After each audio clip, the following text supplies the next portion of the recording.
Israel जो expect कर रहा था वही हुआ।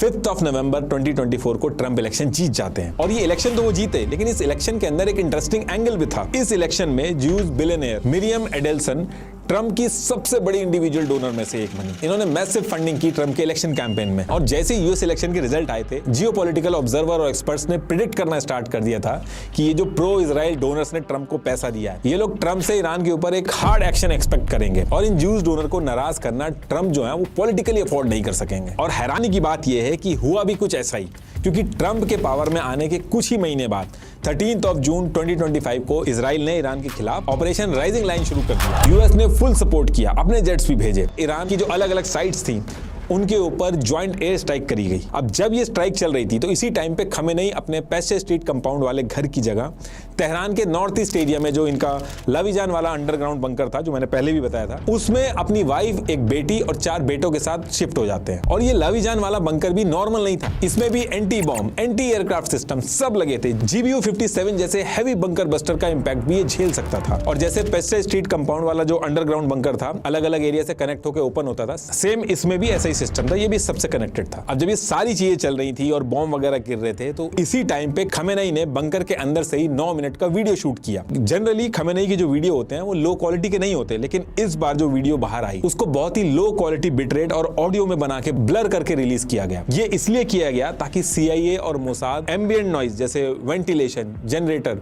इन सब को एनालाइज करके बंकर की डेप्थ या फिर यूज होने वाली मशीन का आइडिया लगा के कहीं अटैक ना कर दें। लेकिन ये जो सारी प्रिकॉशन ईरान ने ली थी, उसके बाद भी इजराइल की प्रिपरेशन इस लेवल की थी कि इजराइल को एग्जैक्टली पता था कि खमेनेई कहां है। इजराइल की तैयारी ऐसी थी कि इजराइल जब चाहता खमेनेई पे हमला कर सकता था। इनफैक्ट इसी टाइम पे मल्टीपल रिपोर्ट पब्लिश भी हुई कि इजराइल ने ट्रंप को कन्विंस करने का भी ट्राई किया कि जिस समय हम लोग अटैक कर रहे हैं, इसी टाइम पे खमेनेई को भी मार देना चाहिए, हर चीज का सॉल्यूशन मिल जाएगा। लेकिन रिपोर्ट के हिसाब से ट्रंप ने इस टाइम पे मना कर दिया। अब ट्रंप ने मना तो कर दिया, लेकिन सेम टाइम पे यानी कि 17 जून 2025 को ट्रंप ने ट्रुथ सोशल मीडिया प्लेटफॉर्म पे तुरंत जाके पोस्ट कर दिया। उसमें लिखा था कि हमें पता है खमेनेई कहां है, लेकिन फिलहाल के लिए खमेनेई को हम मारेंगे नहीं। और इस ट्वीट के कुछ ही दिन बाद एयर स्ट्राइक्स जो थी वो रुक जाती हैं, फिर से नेगोशिएशन वगैरह स्टार्ट होता है ईरान के साथ। अब ये स्ट्राइक्स जो चल रही थी ये रुक तो गई, लेकिन अपनी फुल कैपेसिटी के साथ इतनी हैवी स्ट्राइक करने के बाद भी ईरान की कई क्रिटिकल न्यूक्लियर साइट्स ऐसी थी जिन्हें या तो मिनिमल डैमेज हुआ या फिर वो कंप्लीटली सेफ बच गई। ऊपर से 60% एनरिचमेंट जो था इन लोगों ने पहले से ही कर लिया था। अब यहां से इजराइल का डर और ज्यादा बढ़ गया है, क्योंकि अब कैलकुलेशन यहां से क्लियर हो चुकी थी कि अगर खमेनेई और उनकी लीडरशिप को जल्दी से जल्दी खत्म नहीं किया या रास्ते से नहीं हटाया, तो इस न्यूक्लियर प्रोग्राम को रोकना ऑलमोस्ट इंपॉसिबल हो जाएगा। क्योंकि हर दिन ईरान अपने न्यूक्लियर प्रोग्राम में आगे बढ़ रहा था और इजराइल के पास जो टाइम था वो खत्म होता जा रहा था। सेम वीक में इन्होंने एक चीज और ट्राई की, इन्होंने प्रोटेस्ट वगैरह भी करने का ट्राई किया ताकि खमेनेई के असैसिनेशन की जरूरत ही ना पड़े, ईरान के लोग खुद ही खमेनेई को हटा दे, लेकिन ये भी सक्सेसफुल नहीं हो पाया। अब यहां से एक बहुत ही इंपॉर्टेंट डिटेल है कि नवंबर 2025 को पीएम बेंजामिन नेतन्याहू, इन्होंने defence minister, Mossad chief IDF intelligence head,